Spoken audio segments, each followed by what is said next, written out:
parti pour la troisième et dernière période de notre grande team. Jojo nous a rejoint. Bonsoir Jojo. Bonsoir Tia. Comment allez-vous? Ça va super, à merveille. En tout cas, je salue tout le monde sur le plateau. Quoi? À merveille, en tout cas. merveille. Voilà. À merveille. À merveille. J'ai fait Marseille, vous à Marseille là. Vous êtes aux couleurs de l'Olympique de Marseille. Merci, Et merci de Manchester beaucoup. City aussi. Et de City, Après, c'est vous absolument. qui voyez, sinon moi je suis en maître. Bon, vous êtes de retour, Henri Jo. Couleur de Saint-Etienne. Il n'y a pas de souci. Bon, allez, on a encore beaucoup de choses à vous proposer. Jusqu'à 22h, on va parler de la finale de la Conférence Ouest en NBA. On va parler également des binationaux avec le cas Jérémy Boga. Est-ce que Jérémy Boga, selon vous, pourrait être tenté par l'équipe de France? Puisque vous savez qu'il y a des nouvelles règles concernant les binationaux, des règles qui ont été édictées par la FIFA. On va en parler dans un instant, juste après le rappel des grands titres de l'actualité sportive du jour. En natation, la cérémonie de lancement de relooking de la piscine municipale de Boaké est prévue pour le vendredi 25 septembre 2020. En rugby, les pensionnaires de l'Olympique Rugby Club d'Abobo Sogefia ont reçu des kits scolaires pour mieux entamer la nouvelle année académique. En basketball, Gorgui Dieng a offert 7500 kits sanitaires pour enfants à différentes structures de santé. Lewis Hamilton, parmi les 100 personnalités les plus influentes selon le Time Magazine. Et puis en football, 28 mois de prison requis contre Nasser El Khelaifi. En Italie, l'AS Roma perd sur tapis vert en s'inclinant 3-0 face au Hellas Vérone. Mercato, Semedo rejoint Wolverhampton pour une valeur proche de 40 millions d'euros, soit environ 26 milliards de francs CFA. Kevin De Bruyne, Robert Lewandowski et Manuel Neuer sont les 3 finalistes du prix UEFA, a annoncé l'instance dirigeante du football européen. Luis Suarez quitte le centre d'entraînement du FC Barcelone ce matin, les larmes aux yeux. Et enfin, François Zawi devrait s'engager dans les prochaines heures en faveur de l'AS Kaloum de Guinée. Voilà. Allez, on va passer donc tout de suite à un autre sujet. On va parler des binationaux et de l'amendement de la FIFA et évidemment du cas Jérémy Boga. Et c'est vrai que lors de son 70e congrès qui s'est tenu vendredi dernier, la FIFA a adopté un amendement qui facilite le changement de nationalité sportive de certains internationaux à certaines conditions. Alors, on va voir tout de suite ces conditions avec Dorgelès Kofi. Rebonsoir Dorgelès. Rebonsoir Ti. Expliquez-nous tout, parce que c'est pas évident à comprendre. Encore la FIFA. Moi, j'aime bien la FIFA. À l'instar des juniors, les joueurs de football de la catégorie senior possédant 2 nationalités pourront eux aussi changer de sélection s'ils remplissent certaines conditions. Elles sont au nombre de 4. Quelles sont ces conditions? Je vous vois à la maison. Suivez-moi. Regardons tout ça sur notre écran magique. Avoir débuté en sélection nationale A avant l'âge de 21 ans. Boga avait 20 ans et 5 mois. Avoir joué 3 matchs au maximum avec l'équipe nationale A concernée. Boga compte une seule sélection avec les éléphants de Côte d'Ivoire. Ne pas avoir pris part à la phase finale d'un grand tournoi avec l'équipe nationale A concerné, Boga n'a joué que les éliminatoires de la CAN avec les éléphants de Côte d'Ivoire. Ne plus avoir été appelé en sélection depuis au moins 3 ans. Boga n'a plus été aligné en sélection depuis 3 ans et 3 mois. Attention, la Côte d'Ivoire. Alors, Jérémy Boga, il remplit toutes ces conditions, malheureusement pour nous. Est-ce qu'on doit s'inquiéter? Est-ce qu'il pourrait, selon vous, opter pour l'équipe de France? Parce qu'on sait quand même qu'il n'a porté qu'une seule fois le maillot de la Côte d'Ivoire. C'était le 10 juin 2017 contre la Guinée en éliminatoire de la CAN 2019. Et c'était à Boaké. Oui, mais il faut noter simplement que pour rejoindre l'équipe de France, cela doit partir d'abord de la volonté de Jérémy Boga de retourner sur ses premiers pas. Parce que c'est un binational qui a été récupéré par l'équipe nationale de Côte d'Ivoire, alors que je crois qu'il a fait ses preuves au niveau des équipes de jeunes de la France. C'est vrai que dans l'ancienne législation de la FIFA, une fois que vous portez le maillot d'une équipe nationale pour une rencontre officielle, vous n'avez plus la possibilité de changer de nationalité sportive. Qu'est-ce qui explique le fait que Jérémy Boga ait une seule sélection en équipe nationale de Côte d'Ivoire et qu'il n'ait plus été appelé en sélection depuis 3 ans? Il faut noter qu'il y a beaucoup de facteurs blessures à cela. Et je pense que pour l'instant, le garçon n'a pas manifesté la volonté de repartir porter le mot de l'équipe de France. Moi, je vais croiser les doigts en espérant qu'il revienne vite en sélection nationale ivoirienne. D'accord. Vous comprenez qu'il n'ait joué qu'une seule fois avec l'équipe de Côte d'Ivoire, Henri Jo? Oui, bien sûr, parce que d'ici de sa première sélection avec les éléphants jusqu'à maintenant, comme le disait à l'instant, Jean-Philippe, il y a eu pas mal de blessures, mais aussi il est passé par des clubs un peu, voilà, des clubs de pas grand niveau, notamment Grenade, à Birmingham. Donc voilà, et puis les stats ne parlaient pas aussi pour lui. Donc du coup, en équipe nationale de Côte d'Ivoire, surtout, c'est une équipe, ou bien c'est une sélection où il faut être performant pour pouvoir venir jouer. Et là, il était un peu en disgrâce, notamment avec des ailiers aussi, hein, ou des joueurs à son poste qui performaient. Donc c'était difficile pour lui de revenir avec l'équipe nationale de Côte d'Ivoire. Et puis il est encore très jeune aussi. Alors, quand on regarde ses performances actuelles, hein, est-ce que vous pensez que la France peut être intéressée par le profil de Jérémy Boga? Oui, la France pourrait être intéressée par le profil de Jérémy Boga à certaines conditions, à condition qu'il évolue pour moi dans un top club, parce que c'est vrai qu'il évolue dans un club dans lequel ses performances sont assez bonnes, mais pour moi, plus il évoluera dans un club où il a assez de visibilité, où il performe mieux, pour moi, la France aura les yeux sur Jérémy Boga. Mais Jérémy Boga, t'es trop supporté sur le plateau ici, il ne faut pas me faire ça, pardon. Non, moi, je ne comprends pas, il est loin. Bon, vous le voulez en sélection nationale, mais sélectionnez-le, appelez-le ici, il va venir jouer. Mais s'il n'est jamais appelé Jérémy Boga... Moi? Non, mais pas de vous, mais à la personne qui se charge de sélectionner les joueurs. Mais s'il est là-bas, il a envie de jouer, ce joueur, il a envie de faire ses preuves. Pourquoi pas devenir le Mbappé de l'équipe de France? Ou bien, voilà... Oui, mais ça ne va pas nous arranger, ça. Mais ça ne va pas nous arranger, mais on n'appelle pas ici. Moi, je ne comprends pas les gens, on ne l'appelle pas ici. Depuis 2017. Depuis 2017, et puis on le veut ici. Bon, il ne vous arrange pas. À un moment donné, libérez-le. Voilà, c'est comme la femme aussi. Elle, dans le foyer, vous ne l'aimez pas. Libérez-la pour qu'elle aille retrouver des gens qui l'aiment. C'est la même chose, c'est le même truc. Ne faites pas, s'il vous plaît, ne nous provoquez pas parce qu'on va être obligé de chanter certaines chansons. Quand quelqu'un laisse, quelqu'un prend, voilà, etc., c'est un truc. Quand quelqu'un laisse, quelqu'un prend. C'est pareil avec Jérémy Boga. Si les Français veulent le prendre, pars en France, mais il faut oublier tes origines aussi. Bon, Jean-Philippe, la France, elle peut le solliciter selon vous? Elle peut le solliciter. Tout à l'heure, Yellow parlait du top club, mais il faut noter simplement que la France a déjà un œil sur lui parce que ses prestations parlent pour lui. Il fait partie des meilleurs dribbleurs européens. On sait qu'aujourd'hui, dans les divisions offensives, on a besoin des garçons qui peuvent faire la différence dans les espaces réduits. Jérémy Boga fait partie de cette short list de joueurs capables de le faire.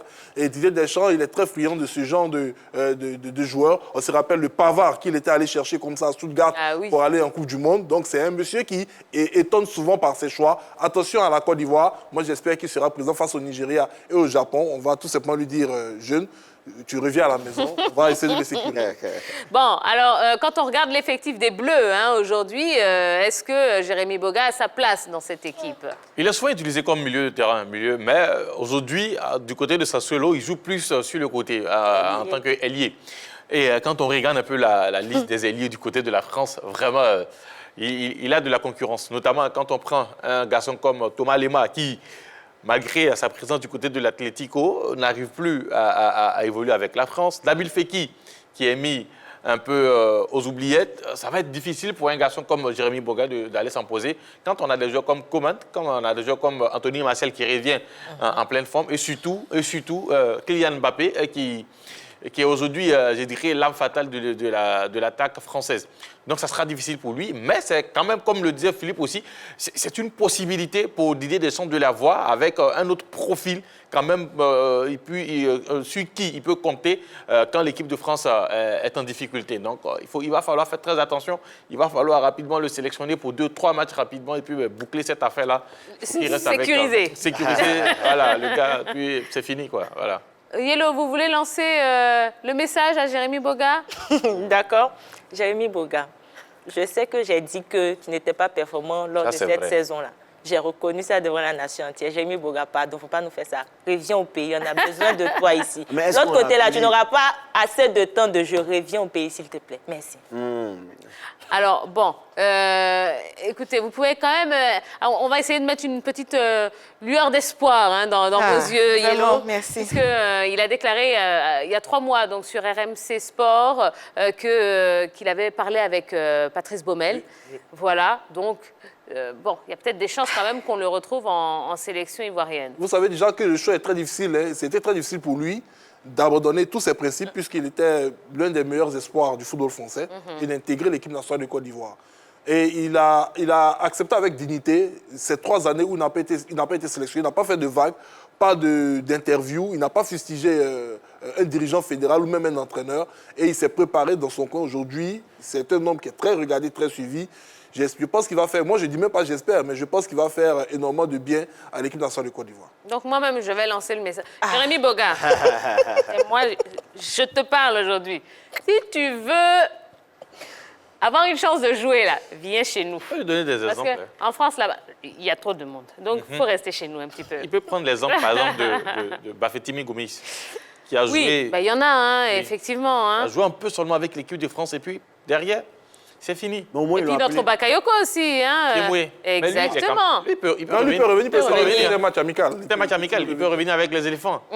Mais les Ivoiriens Mais- gardent mais- quelque chose. Mais nos frères maliens, ils ont un problème avec le jeu de Wolverhampton. Hein. Oui, oui. Lui, à chaque fois, il appelle une équipe nationale d'Espagne. Bon, il y a Adama un petit Traoré. nouveau Adama Traoré. Bon, Ouais. Il se blesse à chaque match des Espagnols. Bon, pas la ben, en chance tout cas, avec non. les Moi, je Espagnols, pense qu'il va faire le bon choix. Hein. On croise les doigts pour qu'il reste en sélection ivoirienne. Voilà. Allez, on va passer à la suite. On va parler NBA maintenant et la finale de la conférence Ouest. Hein. Dans le 3e match de la série, Denver s'est relancé en battant dans la nuit de ce mardi les Lakers. Los Angeles mène désormais 2 victoires à 1.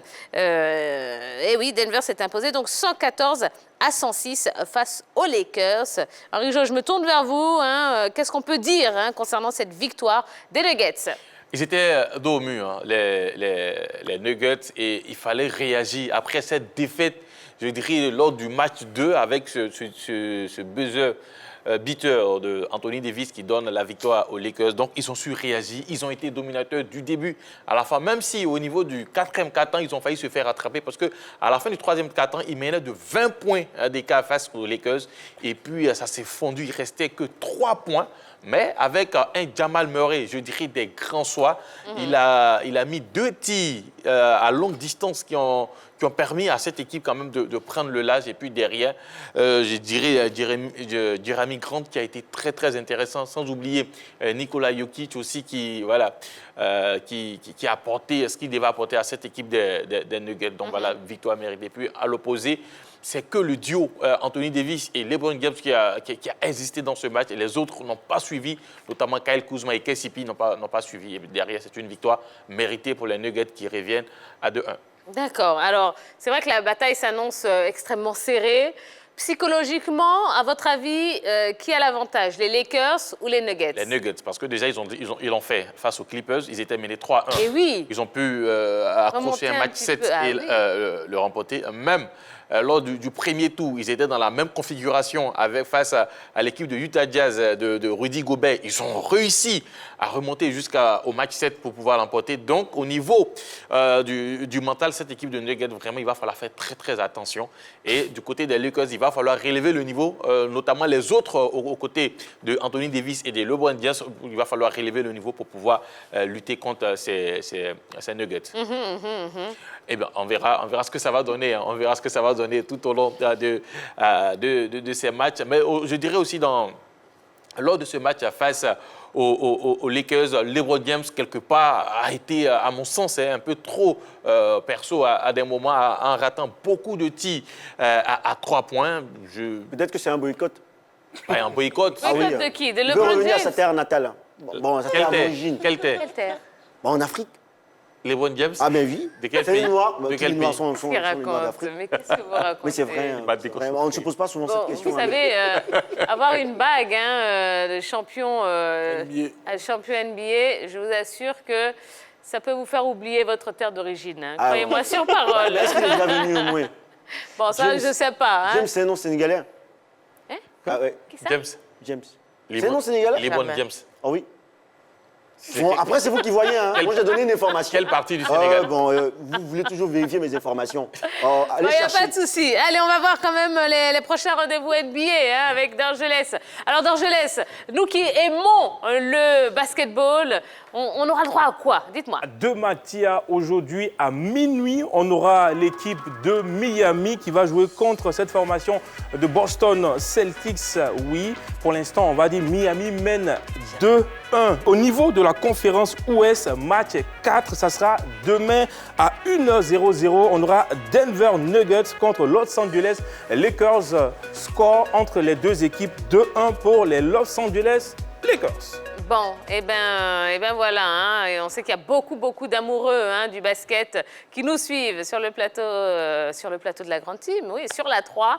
Eh bien, on vous fera des comptes rendus, ouais, puisque les matchs sont relativement tard, hein, 1h du matin, minuit. Bon, c'est le décalage horaire qui veut ça. ouais. On reste pour les Souvent, ça me suivre quand fatigue même. même. Et souvent, ça me C'est fatigue. pour ça que vous avez des petites cernes sous les yeux, Bien parce que sûr. vous travaillez pour la nation. On Hein, se Rijo. quitte là, je vais suivre ce match 4 entre Boston et Miami. Eh Alors oui. déjà, le Heat mène 2-1. Et il va falloir à l'équipe de Boston batailler pour revenir Ah, au en tout cas, j'ai adoré ce match. Ouais. Qui n'est Excusez-moi. Bon, j'ai juste dit, j'ai adoré ce match. Il n'y a pas de souci.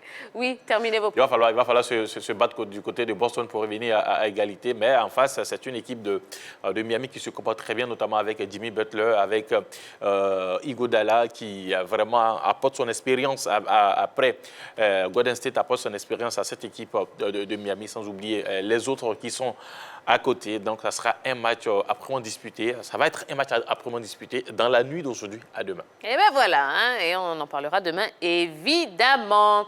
Allez, on ne saurait terminer cette émission sans une petite note d'humour, une petite note un peu plus légère. D'habitude, oui, on fait un plus calé, donc on teste un petit peu nos connaissances par rapport au sport. Et bien là, on a la petite déconnade de notre Jojo à vous proposer.